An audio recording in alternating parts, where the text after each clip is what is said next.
Kan investasi di saham kan satu sisi ada return, satu sisi ada Risiko. risk. Nah, kalau dengan model asuransi ini berarti aspek risk sebetulnya yang lebih ditonjolkan duluan ya. Utama, betul. Karena prinsipnya adalah affordable risk. Angka yang kamu afford untuk menerima jika itu harus terjadi, angka yang harus siap hilang gitu. Banyak orang bilang kan uang itu ya harus dipertanggungjawabkan. Memang saya setuju, tapi yang namanya resiko itu sebelum kita masuk itu kita udah harus deal dulu ini resiko berapa yang kita mau telan nih.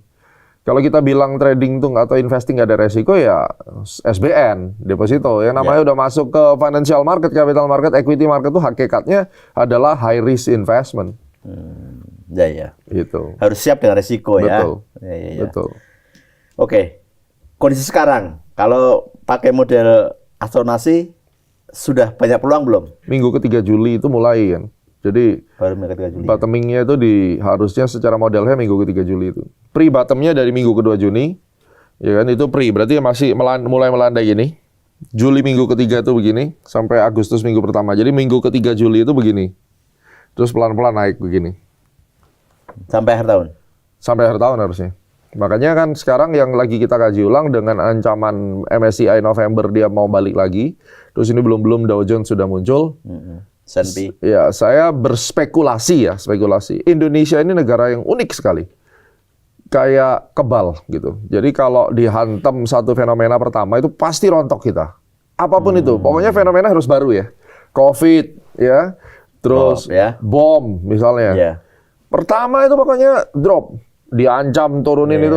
Tapi yang kedua nggak ada yang peduli. Iya. Nah, itu Indonesia. Benar juga nih, menarik juga nih. Indonesia itu. Iya. Jadi kan saya ngelamatin itu cukup lama dari dulu gitu. Terus ini nampaknya ya kalau modelnya saya itu cukup benar, artinya dari setiap kejadian itu karena model yang saya pakai itu model IO Future itu, yang harga belum jadi dia udah kelihatan itu. Nah itu bukan lagi tanggal, tapi itu udah nunjukin roadmap pergerakan harga di momen-momen bulan keberapa gitu ya. Kalau itu 8 dari 10 kejadian, setelah kita fine tune, kita kalibrasi itu kejadian. Artinya yang kemungkinan kita berspekulasi yang kemungkinan kalah power malah MSCI-nya. Jadi kalau November itu dia benar-benar muncul, chance untuk nurunin kita ke frontier itu kecil atau even diturunin ke frontier, kita naik. Karena itu yang jadi semua orang ketika berpikir bahwa kalau kita ke frontier semuanya akan turun. Kalau semua orang berpikir begitu, malah kebalikan yang terjadi. That's always happen di market kita. Semua orang mikir kita bakal crash, all time high. Kenapa bisa begitu? Padahal kan sama ya, kita ngomong pahitnya nih. Kita frontier. Kan reksadana yang indeks, fund asing yang indeks otomatis dia akan cabut gitu. Itu kan analogi umum kan? Ya. Akhirnya semua orang kan takut. Jadi mungkin pada saat diumumkan frontier seminggu pertama jebol. Setelah itu dengan sangat cepat mereka akan masuk, sapu semua yang di bawah naik.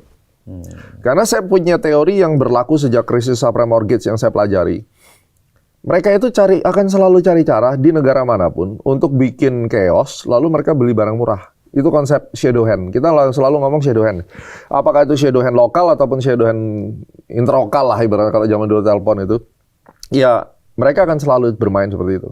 Bahkan mereka tidak segan-segan bikin manipulasi, nge-buy out sekuritas asing itu untuk membeli news bahkan di media-media untuk nge-drive opinion market. Dan itu saya masih ingat dulu, saya nggak sebut emitennya lah, tapi sekelas JP Morgan, saya masih ingat tuh salah satu saham yang konglomerasi tahun 2010, konglomerasinya mungkin teman-teman pasti tahu lah ya, yang 7 saham brothers itu kira-kira, dia di coverage loh. Fundamental sekelas JP Morgan. Dari harga 350, Pak, sampai 50, Pak. Keep buying. Habis itu hilang. Nggak pernah diupdate lagi dan analis juga hilang. Dari situ waktu itu saya masih jadi analis di sekuritas kan, dari asing. Dari situ saya mempelajari fenomena menarik ini. Jadi yang namanya titipan bahkan ke sekuritas asing yang besar itu ya. Terjadi juga ya? Terjadi. Tapi bukan berarti JP Morgan salah, tidak. Saya melihat bahwa either itu oknumnya, ya kan, atau memang ada permainan karena secara aturan yang kita lihat itu teman-teman analis juga lihat kenapa ya di cover buy terus itu. Apakah ada kepentingan ataukah memang benar hanya JP Morgan pada saat itu salah lihat, dan itu tidak dia sendiri, diikuti dengan beberapa house gede lain.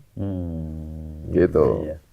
Kembali tadi, jadi kemungkinan minggu kedua Juli itu udah pre-bottom ya. Ya. Minggu kedua pre-bottom, minggu ketiga udah landai sampai awal Agustus, besok naik. Besok naik ya. Ya, harusnya naik. Ya. Kita bicara sektor sekarang. Di momentum seperti ini, apa yang menarik? Sektor apa?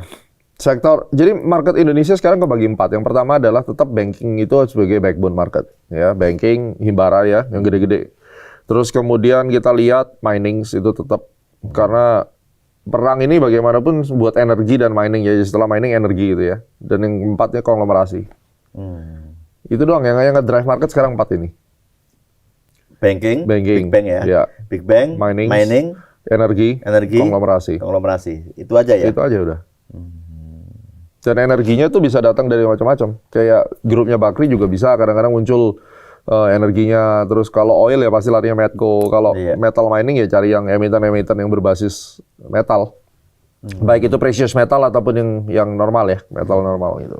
Saya penasaran nih Mas Gema, sebenarnya nemu metode astronomi ini gimana ceritanya sih? Jadi combine antara astrologi dan Fibonacci itu tahun 2008 bulan-bulan November. Karena dulunya saya pakai technical analysis biasa, saya bahkan nggak menyentuh fundamental sama sekali karena kan dulu itu nggak kayak sekarang banyak guru, ada YouTube. Dulu kan susah mau belajar kan gitu. Banyak kalau sekarang. Nah itu karena saya mengalami kerugian cukup besar, terus kemudian saya baca buku tentang sosok Willem Delbert Gann gitu ya, yang menggunakan financial astrologi dan geometri, ibaratnya numerologi untuk mempredik market, dan itu legend lah ibaratnya.